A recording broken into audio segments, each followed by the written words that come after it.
So, I was playing poker on a train with two friends of mine on my way back from university. But since we're all broke uni students, we weren't playing with any actual money. No problem, right? Gambling's a dumb idea anyway, right? Wrong.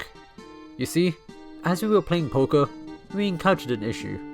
Since you can choose to raise a bet, keep it the same, or fold, one trick a friend of mine decided was that, since we all have no money, he could just go in and bet all his money in every round, because he had nothing to lose. And this strategy didn't work. He had horrible luck. But it also failed to fail. When you can't lose, you won't. And the fact that this man just exploited the fact that we're all broke just meant that he essentially made the game a lot less fun for all three of us. And in that moment, I realized, whoa, Fire Emblem is garbage. Now one thing that I hope you understand is that the poker story is literally just casual mode.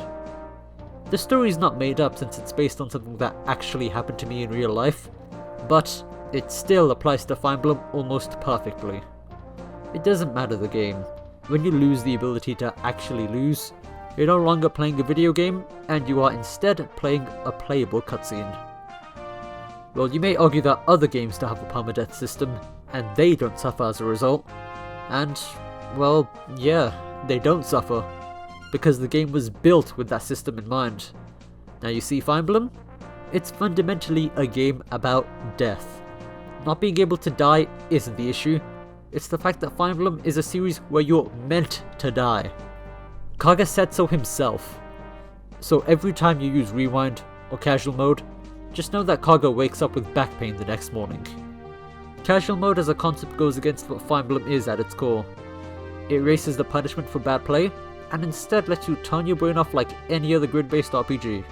Just like poker isn't poker if you give both players infinite chips, Fire Emblem isn't Fire Emblem if you give the player infinitely respawning units. Some games are fine without permadeath, because your party is that small, but Fire Emblem isn't one of those games. It might sound like I'm just some elitist snob who looks down on the modern Fire Emblem fanbase for not wanting to get bum rushed by status staves on their one day off from work, but I'm really not. I am instead an elitist snob who only looks down upon intelligent systems themselves for wussing out of making a better system for newcomers. Using casual mode doesn't mean that you're less intelligent or stupid beyond belief, you're just lazy. Casual mode is a cheap, lazy way to artificially decrease difficulty by removing it altogether. Making a game easier doesn't mean you should go against said game's core beliefs. If you want to make the game easier, just make an additional easy mode which gives the players a whole lot of freebies, like an overpowered personal weapon for example, or maybe an autosave system, or hell, you can even add a game over screen which gives you hints on how to beat the map, like the Tiger Dojo from Fate's Day Night. There's so many ways to go about this, and casual mode is by far the worst. The aim for making games easier shouldn't be to make the player unkillable, it should be to encourage the player to play better. When you slap an invincibility flag on all of the player units, the game doesn't get easier per se, it just becomes harder to die. And when you can't die, then you won't be able to get better since there's no reason to get better. But I know what you're thinking. But Finn, what if I want to play these games for the story? And now, I want to look you straight in the eyes when I tell you this. All the games that have casual mode in them have absolutely garbage stories. If you want to play a game that has a good story, why are you playing Fire Emblem? Play a game which actually is interesting, like Metal Gear Solid or Tales of the Abyss.